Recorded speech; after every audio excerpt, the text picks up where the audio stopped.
Hello everyone, আসসালামু আলাইকুম। সবাই কেমন আছেন? আশা করি সবাই ভালো আছেন। আলহামদুলিল্লাহ আমিও ভালো আছি। তো আমি আমার পাখিদেরকে এখন খাবার দিয়ে দিব। তো বাসায় আজকে তেমন একটা সবজি নেই, শুধু বাঁধাকপি আছে। ওটার সাথে ছোলা বুট আর এই হার্ব আর এগ ফুডটা দিয়ে দিব।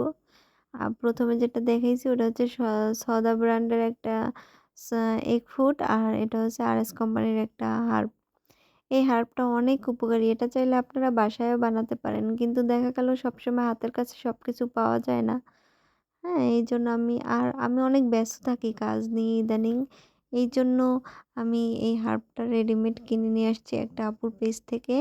আপুর পেজটার নাম হচ্ছে মরিয়ম আক্তার। ওই আপুর কাছ থেকে আমি আনছি এই ১ম। তো হার্বটা অনেক ভালো। এখানে অনেক ১০ টারও বেশি উপাদান দিয়ে তৈরি এইটা।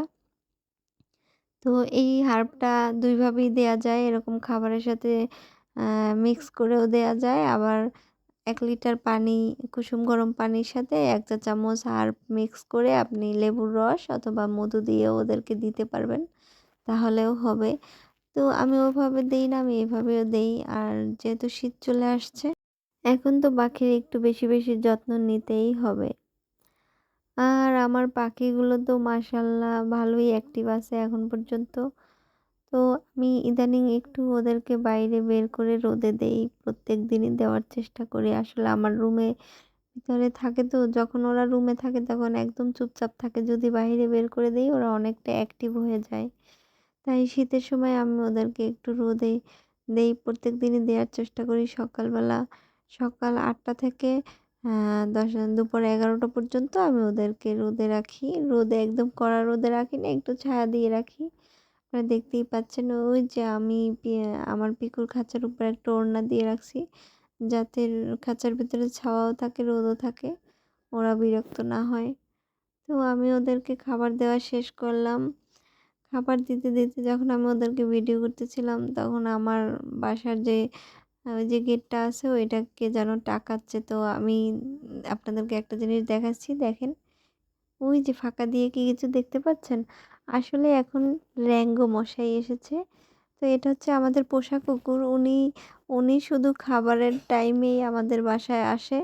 এছাড়া উনি রাস্তায় থাকে। দেখেন উনি ভিতরে ঢুকে আমার পাখিগুলো দেখে মানে তাকে একটু দেখলো কি ব্যাপার ওরা আসলো কোত্থেকে। তো এসে ও কি করবে, ফার্স্টে আমাদের রান্নাঘরের দরজার সামনে যাবে, একটু দাঁড়ায় দেখবে। মানে আমার মাকে খুঁজতেছে। ও এখন দুপুরের খাবার খাবে তো এইজন্য। তারপরে ও একদম বাড়ির পিছন পর্যন্ত ঘুরে এসে একদম সুন্দর লক্ষ্মী বাচ্চার মতো দরজার সামনে এসে শুয়ে থাকবে। মানে ওরে যতক্ষণ খাবার না দেবো ততক্ষণ এই যে দেখেন একদম কি ভোলা ভালা নান্নী-মুন্নি বাচ্চি।